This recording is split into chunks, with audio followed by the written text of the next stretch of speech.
بسم الله الرحمن الرحيم.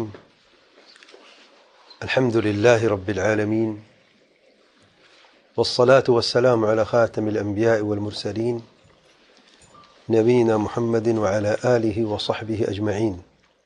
أما بعد، العقيدة الواسطية لشيخ الإسلام الإمام أبو العباس أحمد بن تيمية رحمه الله، شرح فضيلة الشيخ العلامة محمد بن صالح بن عثيمين رحمہ اللہ. اور ہم بات کر رہے تھے اللہ تعالیٰ کے اسماء و صفات کے تعلق سے، اور جہاں پر رکے تھے وہیں سے درس کا آغاز کرتے ہیں.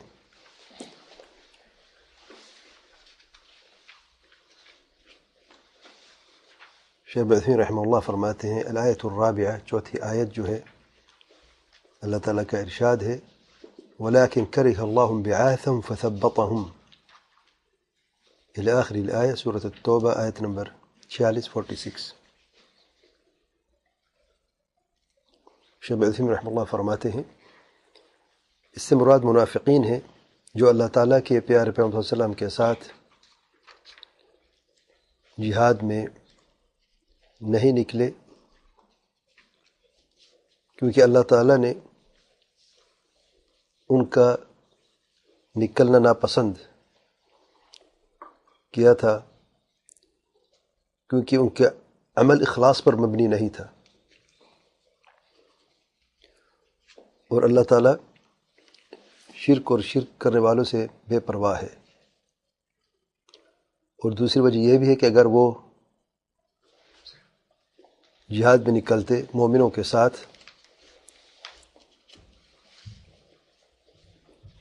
تو وہ خود بھی پست ہوتے اور مومنوں کو بھی پست کر دیتے اور فتنہ کا باعث بنتے، جیسا کہ اللہ تعالیٰ کا ارشاد سورۃ التوبہ آیت نمبر 47 میں 47 میں اللہ تعالیٰ کا ارشاد ہے لو خرجوا فيكم ما زادوكم إلا خبالا ولأوضعوا خلالكم يبغونكم الفتنة إلى آخر الآية. شاہ صاحب فرماتے ہیں جب وہ مخلص نہیں ہیں اور فساد کرنے والے ہیں تو بے شک اللہ تعالیٰ فساد کو ناپسند کرتا ہے اور شرک کو بھی ناپسند کرتا ہے. تو بس نتیجہ یہی نکلا فَكَرِهَ اللَّهُ انبِعَاثَهُمْ فَثَبَّطَهُمْ، یعنی جعل ہممہم فاترة عن الخروج للجہاد، یعنی اللہ تعالیٰ نے ان کی ہمتوں کو پست کر دیا کہ وہ جہاد میں اللہ تعالیٰ کے پیارے پیغمبر صلی اللہ علیہ وسلم کے ساتھ نہ نکل سکے.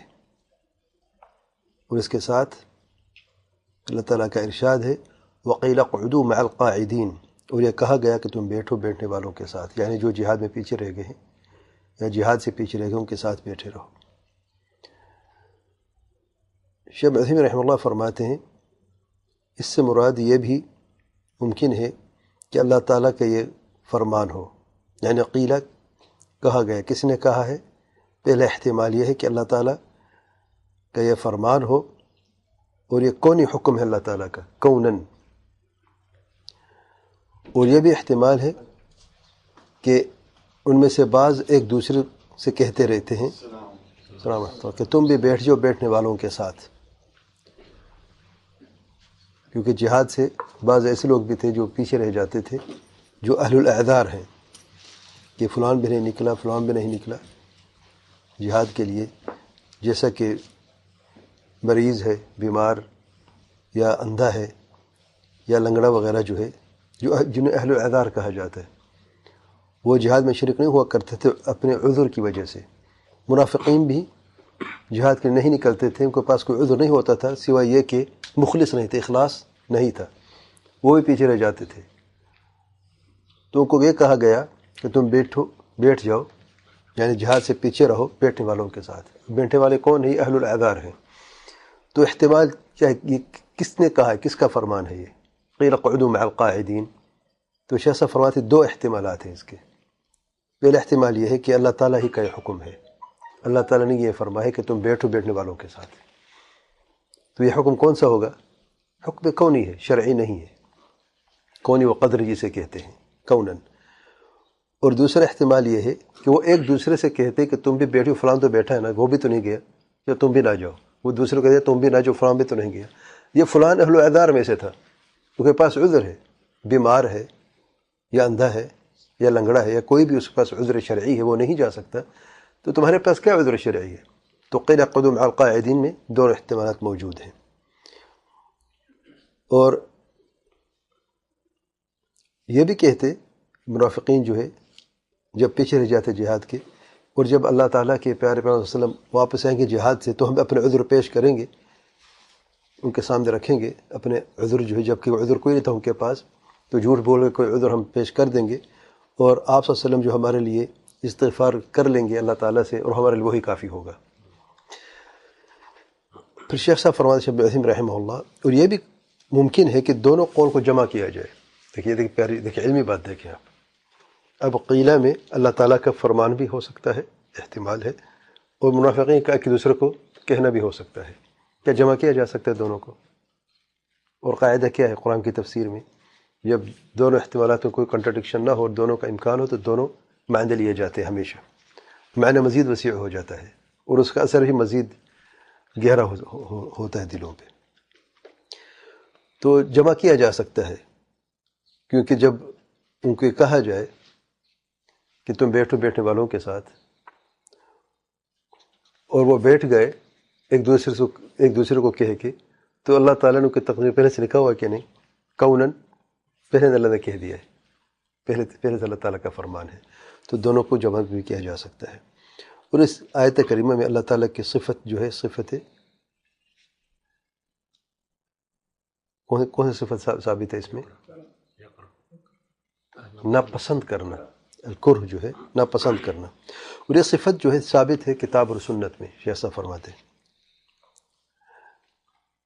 اور دلائل بھی دیکھ لیں اللہ تعالیٰ کے اس صفت کمال کے، یہ بھی صفت کمال میں سے ہے کہ اللہ تعالیٰ ناپسند فرماتا ہے. اللہ تعالیٰ کا ارشاد ہے وَقَضَى رَبُّكَ أَلَّا تَعْبُدُوا إِلَّا إِيَّاهُ وَبِالْوَالِدَيْنِ إِحْسَانًا إِلَى قَوْلِهِ كُلُّ ذَلِكَ كَانَ سَيِّئُهُ عِنْدَ رَبِّكَ مَكْرُوهًا. سورۃ اسراء نمبر 23 سے 38، 23 سے 38. اب شاہد کہاں پہ ہے؟ مکروہا. یہ جتنے بھی نافرمانی جن کا ذکر ہوا ہے ان آیات کریمہ میں، اللہ تعالیٰ نے ایک لفظ سے ان کا اختتام کیا ہے، مکروہا، کہ اللہ تعالیٰ کے تمام چیزیں ناپسند ہے. اور دوسری دلیل یہی آیت جو سورۃ توبہ کے نمبر 46 سے 46 میں اللہ تعالیٰ کا ارشاد ہے وَلَكِنْ كَرِهَ اللَّهُ بِعَاثَهُمْ. تو کرہ اللہ، یہ بھی اللہ تعالیٰ کی صفت ہے، ناپسند کرنا. اور سنت میں سے، صحیح حدیث میں سے اللہ تعالیٰ کے پیارے پیغمبر صلی اللہ علیہ وسلم فرماتے ہیں ان اللہ کرہ لکم قیل وقال. ہم بھی حدیث ہے، اس میں سے شاہد صرف یہ ہے کہ اللہ تعالیٰ، بے شک اللہ تعالیٰ تمہارے ناپسند کرتا ہے قیل وقال، کثرت سے باتیں کرنا، جو بے سود باتیں ہوتی ہیں، بے معنی باتیں ہوتی ہیں، یا بے فائدہ کے کچھ جو باتیں ہوتی ہیں، اللہ تعالیٰ انہیں ناپسند کرتا ہے. فالکراہۃ ثابتۃ بالکتاب والسنۃ ان اللہ تعالی یکرہ. تو کتاب اور سنت سے ثابت ہے کہ اللہ تعالیٰ ناپسند کرتا ہے. اچھا، اب دوسری بات اس صفت کمال کے تعلق سے یہ ہے کہ اللہ تعالیٰ کیا چیز ناپسند کرتا ہے؟ دونوں چیزیں. عمل کو بھی اللہ تعالیٰ پسند کرتا ہے اور عمل کرنے والوں کو بھی اللہ تعالیٰ ناپسند کرتا ہے. جب نافرمانی کی بات ہو رہی ہے اور اس عمل کی بات ہو رہی جو اللہ تعالیٰ ناپسند کرتا ہے، تو پھر قرآن و سنت میں یہ ہمیں دلیل ملتی ہے کہ اللہ تعالیٰ دونوں کو ناپسند کرتا ہے، برے عمل کو بھی اور اس عمل کرنے والوں کو بھی. اب عمل کو ناپسند کرتے اس کی دلیل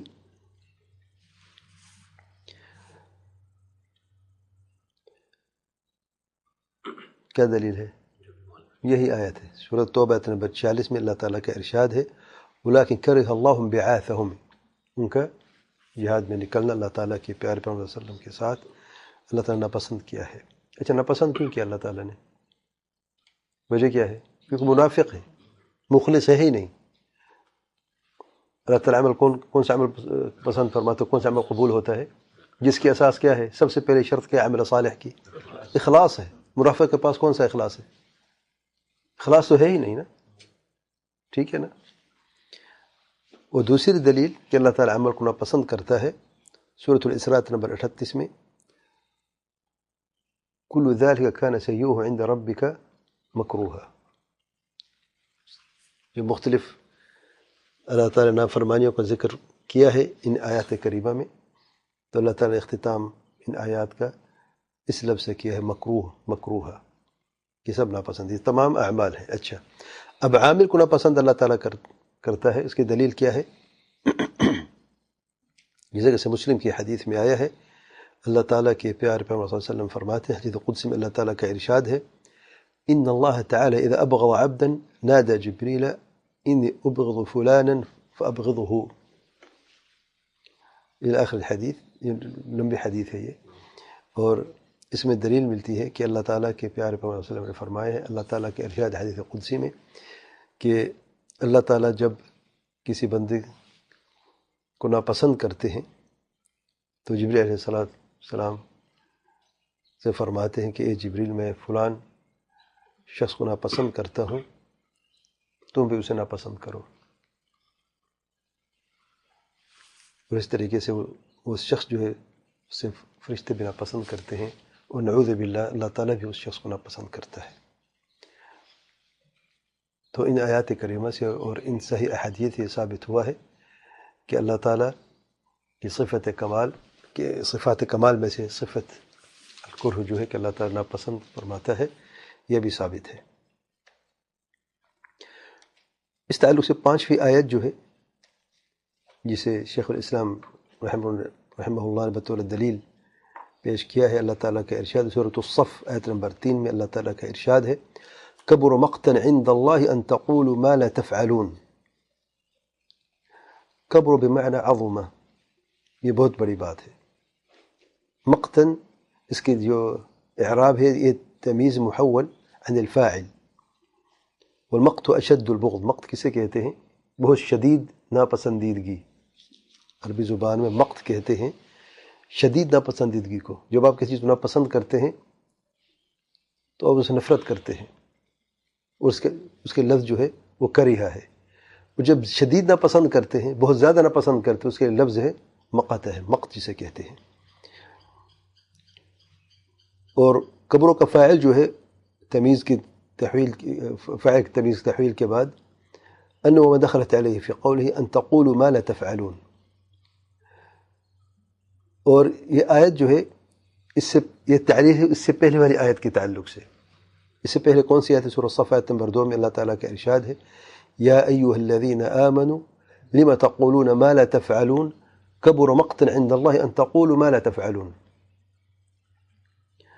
سورۃ الصف آیت نمبر 2 اور 3. تو شیخ صاحب فرماتے ہیں، شیخ ابن عثیمین رحمہ اللہ، یہ بہت بڑی بات ہے کہ کوئی شخص ایسی بات کرے جس پر عمل نہ کرنے والا ہو. اور وجہ یہ ہے کہ اگر آپ کوئی ایسی بات کرتے ہیں اور اس پہ عمل نہیں کرتے تو آپ دونوں میں سے، آپ کی حالت دونوں میں سے ایک ضرور ہے. یا تو آپ جھوٹ بولتے ہیں، جو آپ کہتے وہ کرتے نہیں ہیں، لوگوں کو ڈراتے ہیں لیکن خود اس سے عمل نہیں کرتے، جبکہ اس بات کی حقیقت یعنی اس کے کوئی حقیقت نہیں باقی رہتی. یا آپ تکبر کرنے والے ہیں کہ لوگوں کو حکم دیتے ہیں کسی چیز کرنے کا اور خود اس پہ عمل نہیں کرتے، اور لوگوں کو کسی چیز سے روکتے ہیں اور خود وہ عمل کرتے رہتے ہیں. اس وجہ سے اللہ تعالیٰ کو یہ بات بہت ہی شدید ناپسند ہے. تو مقت کا صفت اللہ تعالیٰ کے لیے ثابت ہے، اور مقت جو ہے یہ شدید ناپسندیدگی کا معنی موجود ہے اس لفظ میں، مقت کے لفظ میں. اور اس آیت میں جو اللہ تعالیٰ کی صفت ثابت ہوئی ہے، مقت کی صفت ہے شدید ناپسندیدگی، اور یہ مقت جو ہے متفاوت ہے. اور مسلکی فائدہ جو ہمیں ہوتا ہے عملی طور پر کہ انسان خبردار رہ جاتا ہے کہ جو بات وہ کرتا ہے اس پہ عمل کرنا چاہیے. کہیں یہ نہ ہو کہ انسان کوئی بات کرے اس پر عمل نہ کرے. جب ایسا معاملہ ہوتا ہے تو پھر اللہ تعالیٰ کی شدید ناپسندیدگی کا باعث بنتا ہے.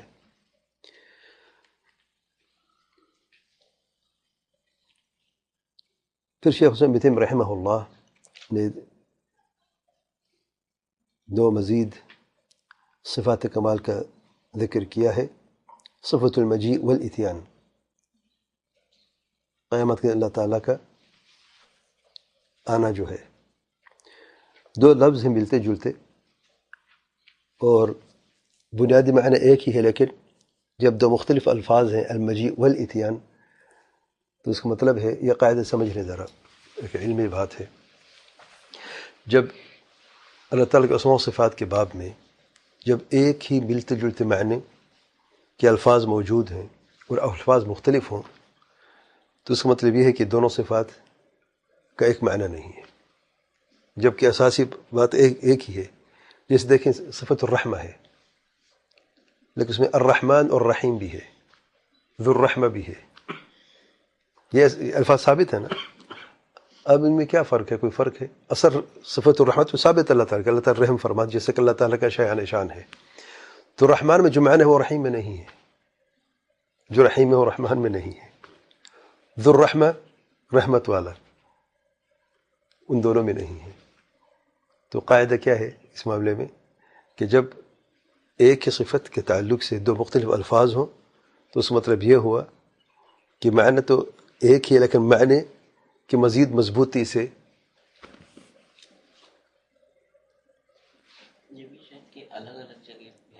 جہاں بھی ہو بالکل نہ وہ تو اگر صفت الرحمن کئی آیات میں آیا ہے اس کا ایک ہی معنی ہے، رحیم کا ایک ہی معنی ہے.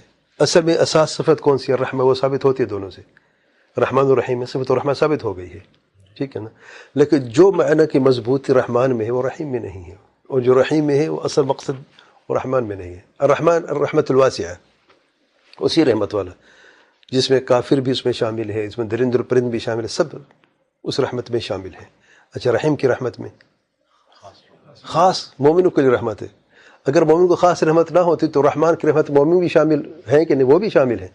تو پھر خصوصی رحمت اس لیے ہے کہ کوئی مومن کی شان بلند ہے، مومن اپنے ایمان سے ایک خصوصی جگہ اس کی ہے، ٹھیک ہے نا. اب اس مخصوص جگہ کی وجہ سے رحمت اس کے لیے خاص ہے. اس لیے علماء کیا کہتے ہیں؟ الرحمن ذو الرحمت الواسعہ والرحیم ذو الرحمت الواصلہ، پہنچنے والی اہل ایمان کے لیے، ٹھیک ہے نا. اچھا، جب قاعدہ یہ ہے کہ جب ملتے جلتے معنی کے مختلف الفاظ ہوں تو اس کا مطلب کیا ہے؟ دونوں ثابت ہیں اور ایک دوسرے سے معنی زیادہ مضبوط ہے. اچھا، المجیء والاتیان ترجمہ کیا ہے دونوں کا؟ آنا. اردو میں یہی ترجمہ ہے نا، لیکن کیا معنی دونوں کا ایک ہے؟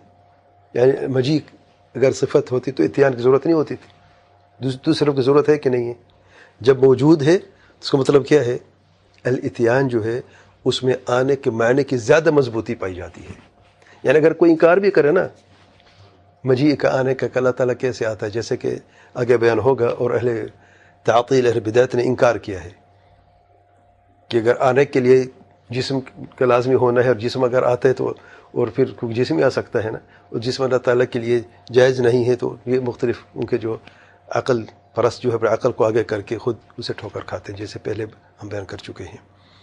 تو المجیء میں معنی ہے آنے کا، اتیان میں بھی معنی ہے آنے کا، لیکن اتیان میں جو معنی ہے وہ مجیء سے زیادہ مضبوط معنی ہے. اگر کوئی مجیء کا انکار کرے تو اتیان کے بارے میں کیا کہہ سکتا ہے؟ اس دلیل کیا ہے کہ اتیان کا معنی جو ہے وہ زیادہ مضبوط ہے مجیء سے؟ قرآن مجید میں ہے فَأَتَى اللَّهُ بُنْيَانَهُمْ مِنَ الْقَوَاعِدِ. جو اللہ تعالیٰ نے ان کو ہلاک کرنا چاہا قوم کو تو ان کی جو بنیادیں ہیں وہیں سے ان کا خاتمہ کر دیا ہے. تو عطا میں جو جا کا لفظ نہیں ہے، تو عطا میں جو معنی ہے آنے کا زیادہ مضبوط ہے کہ نہیں؟ زیادہ مضبوط ہے. الغرض تو اللہ تعالیٰ کے لیے اچھا یہ صفات بھی صفات الکمال، کہ اللہ تعالیٰ ہر صفت صفت کمال ہے. یہ صفات الکمال میں سے آئیے دیکھتے ہیں اس کی دلیل کیا ہے، اس صفت کی یا ان صفات کی دلیل کیا ہے. اور میں 4 آیتیں شیخ الاسلام رحمہ اللہ نے بیان کی ہیں اس صفت کو ثابت کرنے کے لیے. پہلی آیت سورۃ البقرہ میں 210 میں 210 میں اللہ تعالیٰ کا ارشاد ہے هل ينظرون إلا أن يأتيهم الله في ظلل من الغمام والملائكة وقضي الأمر إلى آخر الآية. شيخ عثيمين رحمه الله فرماتے ہیں قوله اللہ تعالیٰ کا ارشاد هل ينظرون، هل استفهام بمعنى النفی، یعنی ما ينظرون.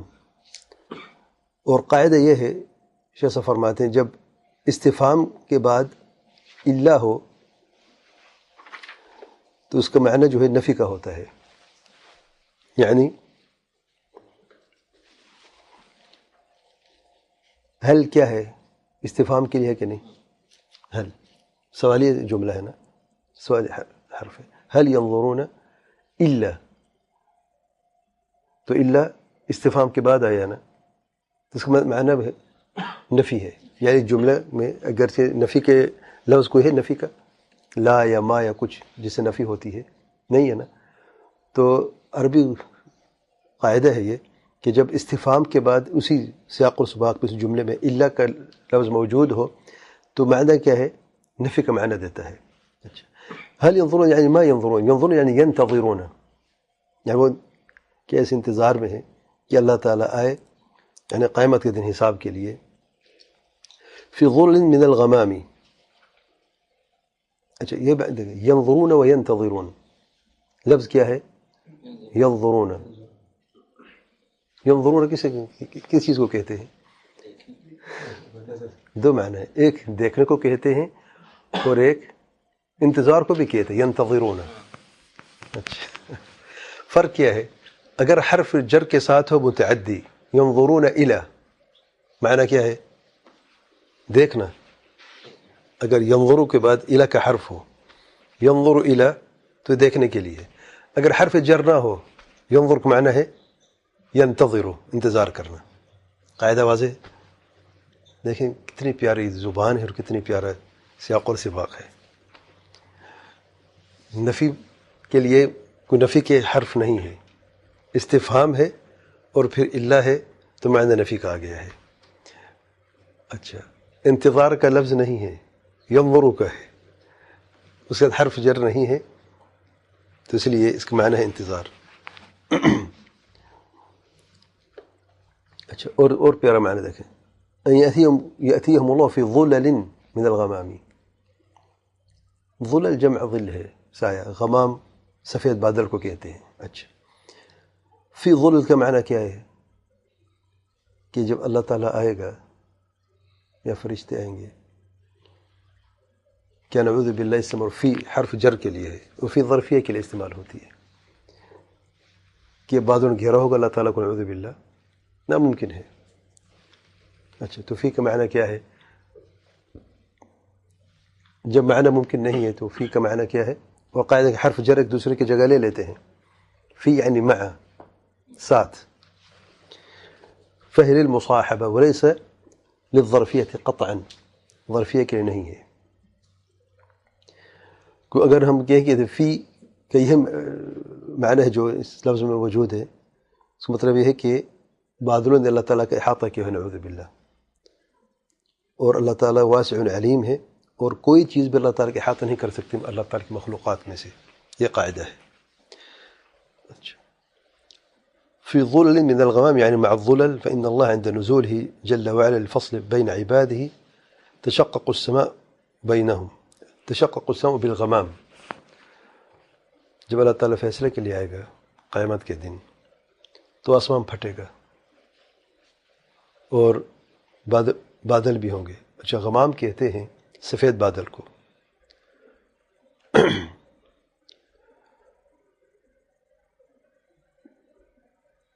جیسے کہ اللہ تعالیٰ کا ارشاد ہے سورۃ بقرہ نمبر 57 میں، وَظَلَّلْنَا عَلَيْكُمُ الْغَمَامَ، بنی اسرائیل پر اللہ تعالیٰ نے ایک خاص بادل جو تھا جہاں پر چلتے تھے صحرا میں، جب بھٹک گئے تھے 40 سال تو سائے کے لیے کوئی چیز نہیں تھی ان کے لیے، تو ایک خاص سفید بادل تھا جہاں پر جاتے تھے وہ بادلوں کے سر پہ ہوتا تھا. اور سفید بادل جو ہے اس کی ایک خاص خصوصیت بھی ہے کہ اس سے دن کی روشنی باقی رہتی ہے، لیکن جو کالا بادل ہوتا ہے یا دوسرے ڈارک کلر کے جو بادل ہوتا ہے اس سے روشنی کم ہو جاتی ہے.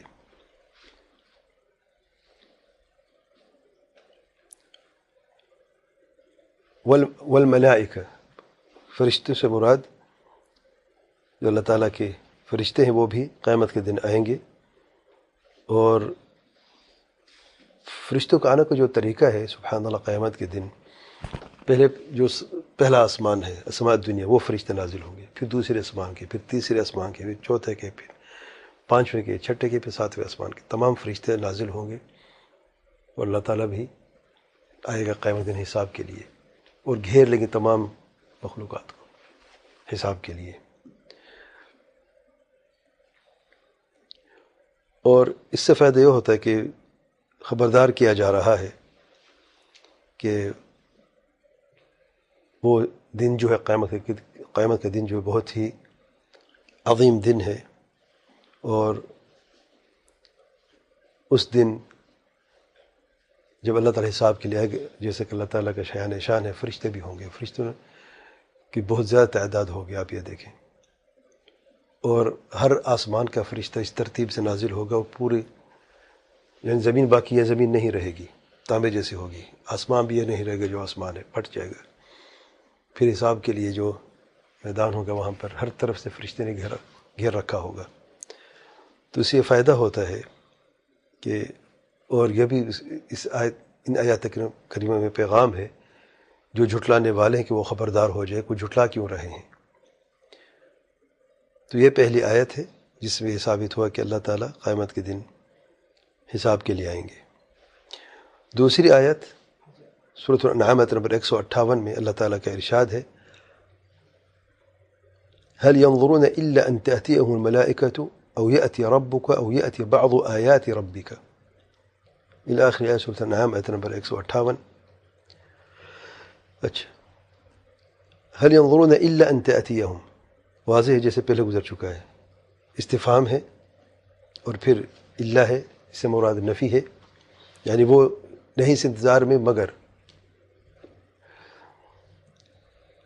تأتیہم الملائکۃ، فرشتے آئیں، او یأتی ربک، او یأتی بعض آیات ربک. اچھا، فرشتے جو ہیں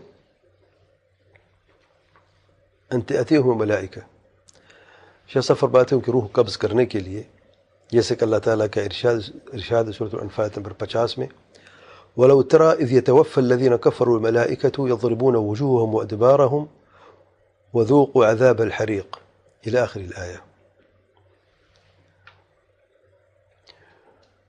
دوسری بات جو ہے، او یأتی ربک یوم القیامت للقضاء علیہ، للقضاء بینہم، اللہ تعالیٰ بھی آئیں گے قیامت کے دن. تیسری چیز جو ہے، او یأتی بعض آیات ربک، یا اللہ تعالیٰ کی بعض آیات جو ہے، رب کی بعض آیات بھی آئیں گی. اور اس سے مراد کیا ہے، کون سی آیت ہوگی؟ جیسے کہ اللہ تعالیٰ کے پیار پر صلی اللہ علیہ وسلم نے فرمایا صحیح حدیث میں کہ سورج کا مغرب سے نکلنا جو ہے، متفق علیہ حدیث میں آیا ہے کہ اس آیت سے مراد جو ہے وہ سورج کا مغرب سے نکلنا ہے. اچھا، ترتیب بڑی پیاری ہے اگر آپ غور کریں. فرشتوں کا آنا، پھر اللہ تعالیٰ کا آنا، اور پھر اللہ تعالیٰ کے بعض آیات، جیسے کہ سورج نکلنا، مغرب سے سورج کا نکلنا. جب فرشتے آئیں گے روح قبض کریں گے، روح قبض کرنے والے فرشتے جو ہیں، توبہ کے دروازے بند، صحیح. اچھا، جب سورج مغرب سے نکلے گا توبہ کا دروازہ بند. اور دونوں کے بیچ میں اللہ تعالیٰ نے یہ ذکر فرمایا ہے کہ اللہ تعالیٰ آئے گا، یأتی ربک.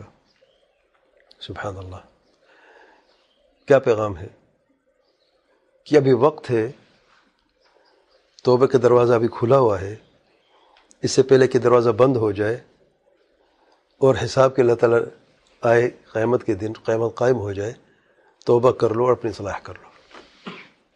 بہت پیارا پیغام ہے، سبحان اللہ.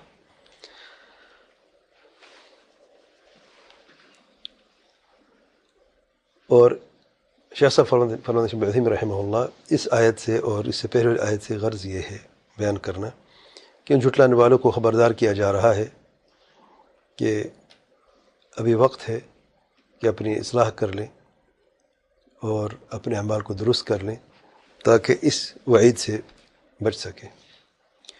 تیسری آیت میں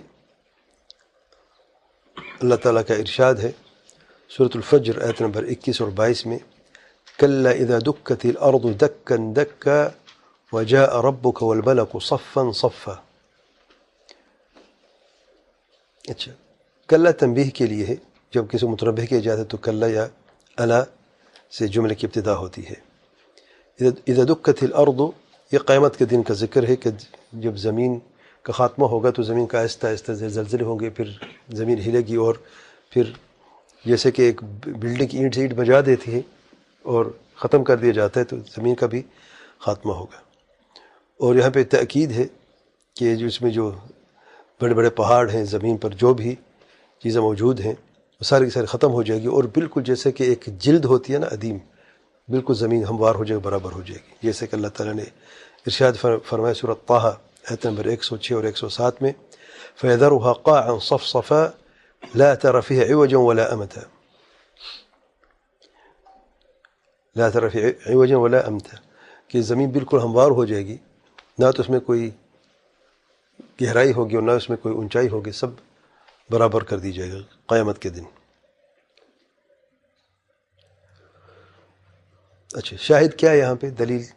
وجاء ربک والملک صفا صفا، یعنی قیامت کے دن اللہ تعالیٰ آئے گا یعنی حساب کے لیے، اور فرشتے بھی آئیں گے۔ یہاں پہ لفظ والملک، پچھلی آیت میں والملائکہ، فرق ہے دونوں میں، ملائکہ جمع ہے نا، اور ملک جمع ہے کیا؟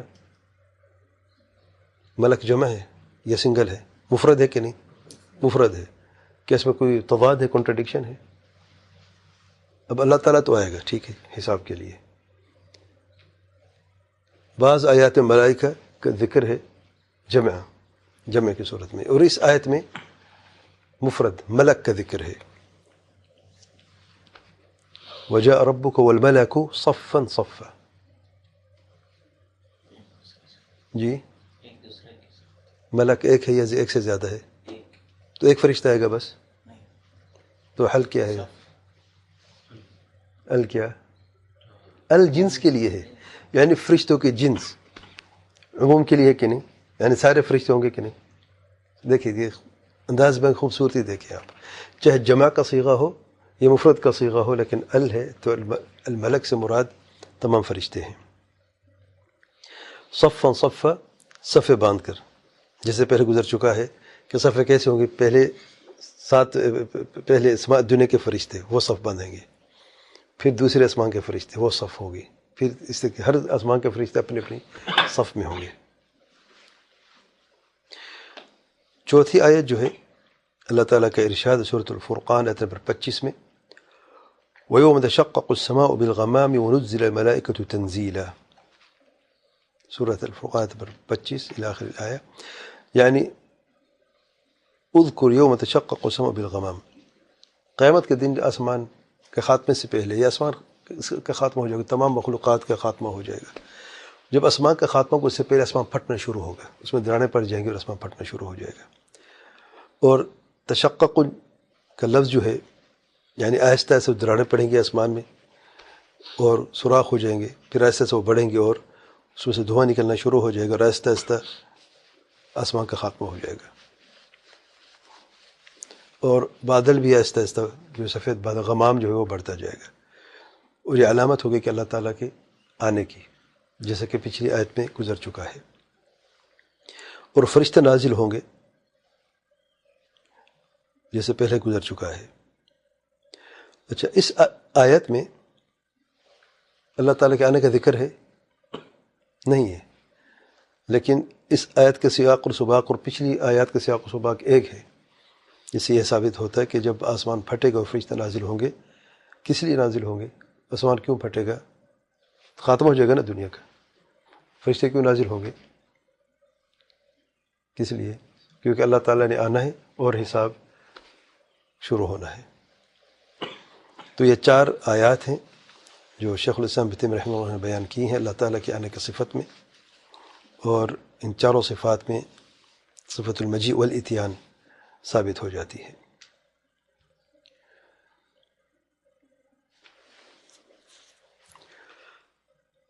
اور ہمارا ایمان ہے کہ اللہ تعالیٰ کی صفات جو ہیں صفات الکمال ہے، اور اس پر سن جماعت جو ہے منعن سے تسلیم کرتے اور مانتے ہیں، جیسے کہ اللہ تعالیٰ کا شایان شان ہے۔ لیکن البدعت کا اور معاملہ رہا ہے، اور البدعت نے ان صفات کا انکار کیا ہے۔ کتنا ٹائم ہمارے پاس ہے؟ کتنا ٹائم ہوا ہے؟ اچھا، ابھی تو 5 منٹ اور، زیادہ نہیں لیتے۔ آئیے دیکھتے ہیں البدعت نے اللہ تعالیٰ کی صفت المجیء، اللہ تعالیٰ آنے کی صفت کو کس طریقے سے انکار کیا ہے۔ اہل التحریف اور التعطیل نے یہ کہا ہے کہ اللہ تعالیٰ آئیں گے نہیں قیامت کے دن، کیونکہ اگر آپ یہ ثابت کر دیتے کہ اللہ تعالیٰ آئے گا تو اس کے لیے جسم کا ہونا لازمی ہے، اور جسم جو ہے متماثل ہوتے ہیں، ایک جیسے ہوتے ہیں، یعنی اللہ تعالیٰ کے لیے جائز نہیں ہے۔ شیخ صاحب فرماتے ہیں یہ دعویٰ جو ہے اور قیاس جو کیا گیا ہے یہ باطل ہے، کیونکہ پہلی بات ہے کہ نص کے مقابلے میں ہے۔ جب نص آ گیا ہے، اللہ تعالیٰ کا فرمان واضح ہے اور ایک سے زیادہ آیات میں اللہ نے یہ بیان فرمایا ہے، تو کوئی بھی بات جو نص کے مخالف ہے، دلیل کے مخالف ہو، وہ قابل قبول نہیں ہے۔ اور جو چیز نص کو باطل کرنے کے لیے بیان کی جاتی ہے وہ خود باطل ہو جاتی ہے۔ بڑا پیارا قاعدہ ہے، سمجھے ذرا اس قاعدے کو۔ ایک دلیل موجود ہے، واضح دلیل ہے، نص موجود ہے۔ اب جو چیز اس نص کے مقابلے میں ہوتی ہے، اس کو مخالف یا باطل کرنے کے لیے ہوتی ہے، اور دونوں میں سے ایک چیز ہے، یا تو وہی بات باطل ہے جو نص کو باطل کرنے کے لیے، یا نص باطل کرنا پڑے گا آپ کو۔ دونوں میں سے ایک ہوگی نا۔ نص موجود ہے، واضح دلیل موجود ہے، کسی اس دلیل کی مخالفت کی ہے، اب دونوں میں سے ایک بات لازم ہے، یا تو دلیل غلط ہے، نص غلط ہے، وہ باطل ہے، یا جس سے اس کو مخالف جو بات کی ہے وہ باطل ہے۔ دونوں تو ایک ساتھ نہیں ہو سکتی نا۔ اس کی دلیل کیا ہے؟ اللہ تعالیٰ کا ارشاد سورۃ سبع آیت نمبر 24 میں اللہ تعالیٰ کا ارشاد ہے وَإِنَّ أَوْ إِيَّاكُمْ لَعَلَى هُدًى أَوْ فِي ضَلَالٍ مُبِينٍ، ہم اور آپ یا تو ہدایت پہ ہیں یا کھلی گمراہی میں ہیں۔ ہم دونوں میں سے ایک لازمی ہے، یعنی جو انبیاء کے مخالفین تھے علیہ الصلوۃ والسلام، انبیاء اللہ تعالیٰ کا پیغام لے کے آئے، مخالفین نے مخالفت کی ہے، اور اپنے جو بھی ان کے جو غلط فہمی ہیں، شبہات سب سامنے رکھ دی ہیں۔ اب مزید زیادہ سمجھانے کے باوجود بھی سمجھنے نہیں چاہتے، رد کر دینا، نعوذ باللہ، انبیاء کی دعوت کو، اور اکثریت نے رد کی، اکثریت نے۔ اچھا، کتنا پیارا جواب ہے، وَإِنَّ أَوْ إِيَّاكُمْ لَعَلَى هُدًى أَوْ فِي ضَلَالٍ مُبِينٍ۔ دونوں میں سے ایک بات ضرور ہے، اگر ہماری بات غلط ہے اور تمہاری بات صحیح، مطلب کہ اللہ تعالیٰ کا پیغام غلط ہے، ہم دونوں میں سے ایک کھلی گمراہی میں لازمی ہے۔ کون ہو سکتا ہے؟ وہ جو مخالفت کر رہا ہے اللہ تعالیٰ کے پیارے پیغمبر علیہ السلام کی، یا اللہ تعالیٰ کا پیغام غلط ہو سکتا ہے؟ سوال نہیں پیدا ہوتا۔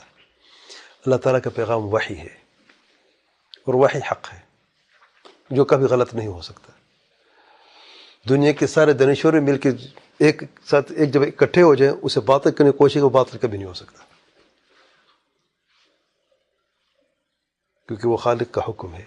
مخلوق خود مسکین ہے، حقیر، فقیر ہے، کمزور ہے، اس کی رسائی کبھی وہاں تک ہو ہی نہیں سکتی، سوال نہیں پیدا ہوتا۔ تو قاعدہ کیا ہے؟ جس نے بھی نص کے خلاف، نص کی مخالفت کی ہے، تو اب اس کے سامنے ایک ہی راستہ باقی رہ جاتا ہے، یا تو نص غلط ہے اسے باطل کرو، یا اس کا اپنی بات باطل ہے۔ حق دونوں میں، ایک چیز میں حق ہے نا، ٹھیک ہے نا۔ اب ان لوگوں جنہوں نے انکار کیا اللہ تعالیٰ وہ قیامت کے حساب کرنے نہیں آئیں گے، کیونکہ اسے ان کی سوچ کے مطابق کہ اللہ تعالیٰ کے آنے کے لیے جسم کا ہونا لازمی ہے، جسم میں متماثل ہے، مخلوق کے جیسا ہو جائے گا، اس لیے اللہ تعالیٰ کے لیے جائز نہیں ہے۔ اچھا، ان 4 آیات میں اللہ تعالیٰ نے فرمایا کہ اللہ تعالیٰ آئے گا، نص موجود ہے کہ نہیں؟ قاعدہ کیا کہتا ہے؟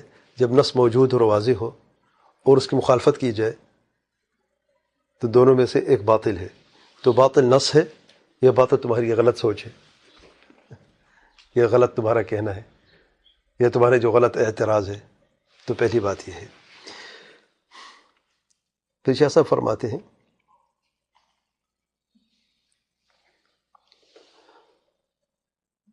آخر وجہ کیا ہے، یعنی کیا مانع ہے کہ اللہ تعالیٰ خود قیامت کے دن حساب کے لیے نہیں آ سکتے، جیسا کہ اللہ تعالیٰ کا شایان نشان ہے. کہتے ہیں اگر ہم مانتے ہیں تو پھر تمثیل لازمی آتی ہے، مماثلت لازمی آتی ہے. شیخ صاحب فرماتے ہیں ہم یہ کہتے ہیں کہ غلط بات ہے،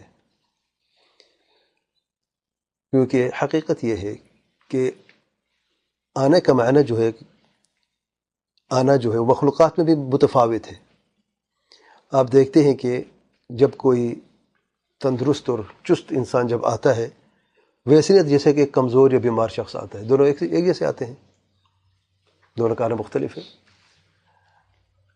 اور اس اعتبار سے کئی مخلوقات کو دیکھیں کہ آنا جو ہے بالکل مختلف ہوتا ہے. آنے کا معنی سب بات پتہ ہے، آنا کا معنی کیا ہے، لیکن اس کی جو کیفیت ہے وہ مختلف ہے.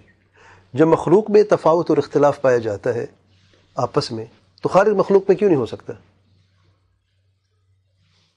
اور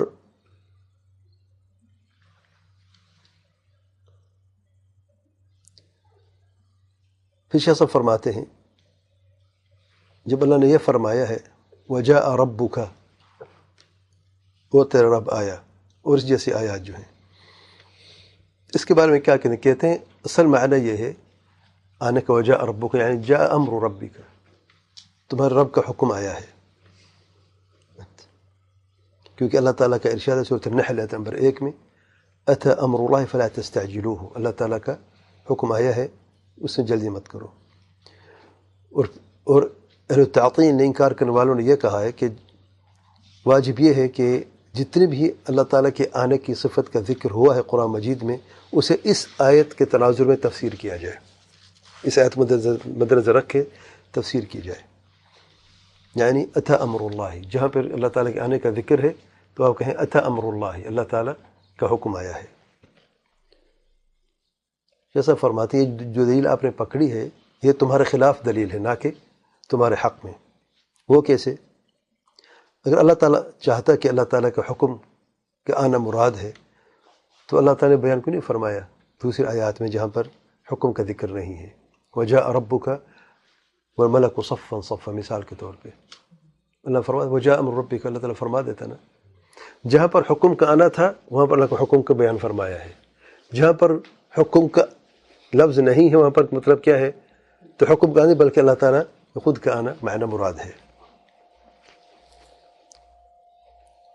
اور دوسری بات یہ ہے کہ کیا جن آیات میں اللہ تعالیٰ کے آنے کا ذکر ہے یہ واضح آیات ہے، مجمل نہیں ہے کہ اس کے لیے خصوصی دوسرے آیات کو، یعنی قاعدہ کہ اگر مجمل آیت ہے تو اسے وضاحت کے دوسری آیت کو دیکھنا پڑتا ہے، ٹھیک ہے نا، جو مجمل ہوتی ہے. تو جن آیات میں اللہ تعالیٰ کے آنے کا ذکر ہے یہ آیات جو ہیں سارے کے سارے جو ہیں واضح آیات ہیں جن میں وضاحت کی کسی دوسری آیت کی ضرورت نہیں پڑتی. یعنی جیسے کہ اللہ تعالیٰ کا ارشاد ہے هل ينظرون إلا أن تأتيهم الملائكة أو يأتي ربك أو يأتي بعض آيات ربك، سورۃ الانعام آیت نمبر 158 میں. یعنی کوئی شخص اگر یہ کہے اس آیت میں یأتی ربک سے مراد یأتی امر ربک، کیا معنی مستقیم ہوگا؟ کبھی مستقیم معنی نہیں ہوگا. رحمک اللہ. پھر شیخ صاحب فرماتے اگر کوئی شخص یہ کہے اس آیت میں آپ لوگ کیا کہتے ہیں فعسى الله أن يأتي بالفتح أو أمر من عنده إلى آخر سورة المائدة نمبر 152 میں. اچھا، أن يأتي بالفتح أو أمر من عنده، بات فتح کی ہو رہی ہے اور اللہ تعالیٰ کے حکم کی ہو رہی ہے، اور اللہ تعالیٰ نے اپنی طرف آنے کا ذکر فرمایا ہے کیونکہ فتح بھی اللہ تعالیٰ ہی کی طرف سے ہوتی ہے. اور عربی زبان میں یہ معروف ہے کہ اگر آنے کے ساتھ حرف جر کے قید ہو تو اس کا معنی اور ہوتا ہے، اور اس کے بغیر ہو کر حرف جر کے تو اس کا معنی اور ہوتا ہے. یعنی فعسى الله أن يأتي بالفتح حرف جر ہے، ٹھیک ہے نا، اس کا کیا معنی ہے کہ اللہ تعالیٰ یہ فتح اللہ تعالیٰ کے حکم سے ہوئی، اللہ تعالیٰ سے فتح ہوئی ہے، تو آنے سے مراد فتح کا آنا ہے. اور اگر حرف جر نہ ہو اور اتیان کا لفظ ہو، آنے کا لفظ ہو، اس کا معنی ہے کہ حقیقت اللہ تعالیٰ کا آنا معنی مراد ہے۔ تو اس سے یہ ثابت ہوا کہ اللہ تعالیٰ کا صفت المجیء والاتیان اللہ تعالیٰ کے لیے ثابت ہے، اور جن لوگوں نے اس پر اعتراض کیا ہے اور یہ کہا ہے کہ اس میں مماثلت لازم آتی ہے، جسم کو ہونا لازم ہے، تو ان کی یہ غلط بات ہے، کیونکہ ایک تو نص ہے، اور نص کے وجود میں، دلیل کے وجود میں کوئی بھی بات اس کی مخالفت میں قابل قبول نہیں ہوتی، کیونکہ اس سے بات یہ لازمی آتی ہے کہ نص کو باطل قرار کرنا پڑے گا، کہ نص کو چھوڑنا پڑے گا، اور حق یہ ہے کہ نص مقدم ہے اور عقل جو مؤخر ہے، نص سب سے پہلے ہے۔ عقل کبھی بھی نص یا دلیل کے آگے نہیں بڑھ سکتی، بلکہ عقل جو ہے وہ جو صحیح عقل ہے وہ شریعت کے حدود میں رہ کر بات کرتی ہے، نصوص کے حدود میں رہ کر۔ اور دوسری بات یہ ہے کہ جہاں پر اللہ تعالیٰ کا حکم کا ذکر ہے وہاں پر حکم ہی مراد ہے، جہاں پر حکم کا ذکر نہیں، امر کا ذکر نہیں، وہاں پر اللہ تعالیٰ کے خود آنے مراد ہے۔ اور جو مسلک کی فائدہ ہے، عملی فائدہ جو ہمیں ملتا ہے اللہ تعالیٰ کی ان پیارے صفات، اس پیارے صفت سے، آنے کی صفت سے، وہ یہ ہے کہ اللہ تعالیٰ سے ڈرنا ہے۔